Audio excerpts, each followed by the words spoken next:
CM Manohar Lal ने press conference की है। मुख्यमंत्री मनोहर लाल ने प्रेस कॉन्फ्रेंस की जिसमें बड़ौदा की जनता का सीएम ने धन्यवाद किया।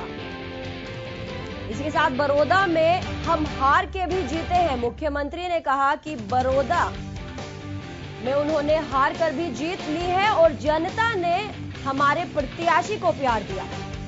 50,000 से भी ज्यादा वोट मिले। मुख्यमंत्री ने कहा कि उनके पक्ष में 50,000 से ज्यादा वोट आए। बिहार और अन्य राज्यों में नतीजे हमारे पक्ष में। सीएम मनोहर लाल ने प्रेस कॉन्फ्रेंस के दौरान कहा कि उनके पक्ष में 50,000 से भी ज्यादा वोट हैं, जो कि पहले की तुलना में ज्यादा वोट हैं। और इस तरीके से बड़ौदा में उन्होंने हार कर भी बड़ौदा की जनता का विश्वास जीता है और उनके प्रत्याशी को जनता का काफी प्यार मिला। बड़ौदा उपचुनाव में बीजेपी की तरफ से उनके प्रत्याशी को हार मिली, लेकिन उनका कहना है उसके बावजूद भी उनकी जीत हुई क्योंकि जनता ने उनको 50,000 से ज्यादा वोट दिए।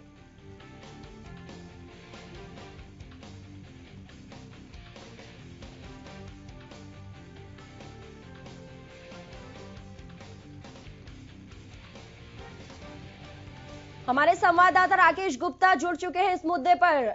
राकेश जी, आप तक आवाज पहुंच रही है? जी जी जी। सबसे पहले मैं जानना चाहूंगी कि इस प्रेस कॉन्फ्रेंस में मुख्यमंत्री ने क्या क्या अहम बातें कही। और देखिए, प्रेस कॉन्फ्रेंस आपने सुनी है स्वयं, क्योंकि आज हाई पावर परचेज कमेटी की मीटिंग से 250 करोड़ के आसपास जो हैं खरीदारियां की गई हैं। इसके अलावा जो हमारी उत्सुकता थी मुख्यमंत्री से जानने की, वो यही थी कि बड़ौदा उपचुनाव को लेकर उनका क्या आकलन है। और ये भी थी क्योंकि जिस तरह से पूरी भाजपा जीत का दावा कर रही थी और नतीजे जो हैं विस्फोटकारी ढंग से एकदम उस जीत के उन आकलनों के खिलाफ हैं। तो मुख्यमंत्री ने इस बात को स्वीकार किया है कि पोलराइजेशन जो है बड़ौदा में हुआ है। इससे पहले डॉक्टर बनवारी लाल से मेरी बात हुई थी, उन्होंने भी कहा था कि जो वहां पर जो पोलराइजेशन हुआ है, हालांकि मुख्यमंत्री ने कहा कि पोलराइजेशन हुआ है लेकिन कम हुआ है। दूसरी बड़ी बात उन्होंने ये भी कही कि जजपा का जो सारा वोट है वो कन्वर्ट जो है भाजपा को नहीं हुआ। जजपा के इस दावे के साथ ही उन्होंने ये भी कहा, इस बयान के साथ ही उन्होंने ये भी कहा कि किसी भी दल का जो सारा वोट है वो कन्वर्ट नहीं होता है। हाँ, उन्होंने इस बात पर खुशी जाहिर की कि 50,000 से ज्यादा वोट जो हैं योगेश्वर दत्त पहलवान को मिली हैं। उन्होंने कहा कि जो वोट परसेंटेज है वो भाजपा का बड़ा है और साथ ये भी कहा कि हार कर भी जो है भाजपा जीती है, लेकिन कांग्रेस का वोट परसेंटेज जो है गिरा है। मुख्यमंत्री का ये कहना था कि 6,000 कम वोट पिछली दफे से कांग्रेस को कम मिली हैं।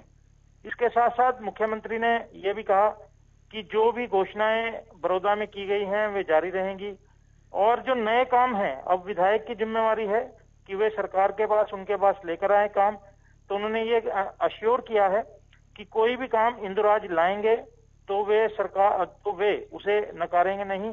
और बड़ौदा हल्के का विकास जो है, क्योंकि आप जानते हैं कि भाजपा लगातार ये कहती रही है कि बड़ौदा हल्का पिछड़ा हुआ है और भाजपा ने इसी नाम पर वोट मांगा था कि वोट मिले ताकि बड़ौदा का विकास हो। तो मुख्यमंत्री ने आज ये भरोसा दिलाया है कि वहां के विधायक जो भी काम लाएंगे तो सरकार उन्हें करेगी। लेकिन उन्होंने साथ ही कहा कि अब ये रिस्पॉन्सिबिलिटी, जो जिम्मेवारी है, वो नए विधायक की है कि वहां पर जो विकास कार्य होने हैं उसकी जानकारी जो है सरकार को दें। उन्होंने ये भी कहा है कि जो पटाखों को लेकर हमारा सवाल था कि ये पटाखों को लेकर अब क्या स्थिति है, क्योंकि पहले 2 घंटे की बात की गई, फिर मनाई हुई, फिर इस तरह से असमंजस की स्थिति बनी है। तो मुख्यमंत्री ने कहा कि एनजीटी के जो आदेश हैं वो प्रभावी रहेंगे। जिन जिन इलाकों में एनजीटी ने, जिन जिन जिलों में, आप जानते हैं कि 14 जिले जो हैं एनसीआर के दायरे में आते हैं हरियाणा के, और वहां उन जिलों की पिछले दिनों जो रिपोर्ट जारी हुई है, जो प्रदूषण का स्तर है वो 500 को टच कर रहा है। और इसी तरह से मुख्यमंत्री ने कहा कि ये चिंता का विषय है जो प्रदूषण बढ़ रहा है और पटाखे उसमें योगदान देते हैं। उन्होंने लोगों से अपील करी कि दिए जलाएं, घी के, तेल के, किसी भी तरह के दिए जलाएं और जो ग्रीन पटाखे हैं वो बजाएं। और उन्होंने ये भी कहा जहां पर पाबंदी है वहां पाबंदी लागू रहेगी। जी।